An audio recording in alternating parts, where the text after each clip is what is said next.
नमस्कार। पीएम मोदी के uniform civil code से विपक्ष में खलबली। क्या बीजेपी ने शुरू कर दिया 2024 चुनाव की तैयारी?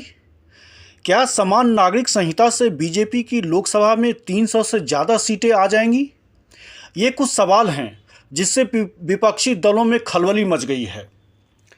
कल तक सभी विपक्षी दल 2024 चुनाव में बीजेपी को हराने के लिए एकजुट हो रहे थे, लेकिन अमेरिका यात्रा से लौटते ही पीएम मोदी ने कर दिया ऐसा खेल कि सारे विपक्षी दलों का प्लान हो गया फेल।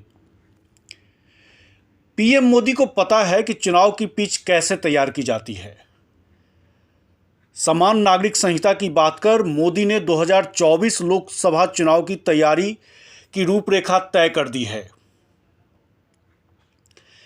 जैसे ही पीएम मोदी ने समान नागरिक संहिता की बात की, विपक्षी दलों की नींद उड़ गई।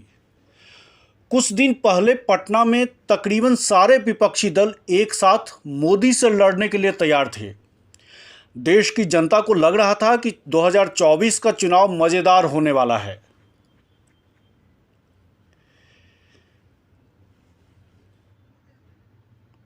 लेकिन जैसे ही पीएम मोदी अमेरिका और मिस्र दौरे से लौटे, उन्होंने सबसे पहले विपक्षी एकता की जो हवा चल रही थी उसका मुख मोड़ दिया।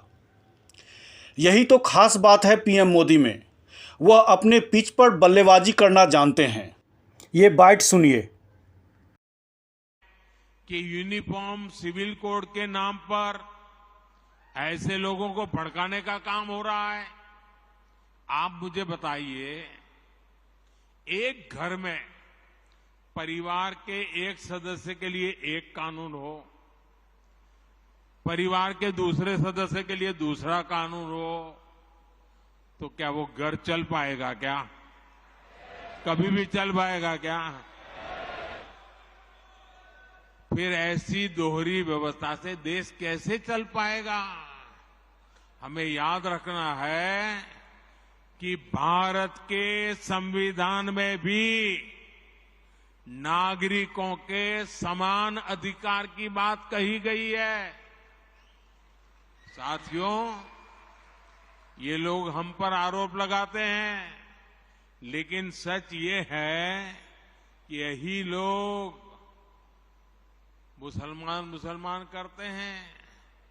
अगर ये मुसलमानों के सही मायने में हितैषी होते तो अधिकांश परिवार, मेरे मुस्लिम भाई बहन, शिक्षा में पीछे न रहते, रोजगार में पीछे न रहते, मुसीबत की जिंदगी जीने के लिए मजबूत नहीं रहते। और सुप्रीम कोर्ट ने बार बार कहा है, सुप्रीम कोर्ट डंडा मारती है, कह रही है कॉमन सिविल कोड लाओ। जैसे ही मोदी ने कॉमन सिविल कोड की बात की, सारे दलों की इस पे प्रतिक्रिया आने लगी। शायद आप लोगों को याद होगा कश्मीर से 370 हटाने वाली बात, कैसे महबूबा मुफ्ती और फारूक अब्दुल्ला ने इस पे क्या क्या कहा था। कुछ वैसी ही बातें एक बार फिर से सुनाई दे रही है। मोदी ने 2024 चुनाव के लिए एक ऐसा पिच तैयार किया है जिस पर सभी विपक्षी पार्टियां एक एक कर आउट हो रही हैं। आप इस चैनल को प्लीज़ सब्सक्राइब कीजिए, लाइक कीजिए, शेयर कीजिए, कमेंट्स कीजिए। आपका बहुत बहुत धन्यवाद।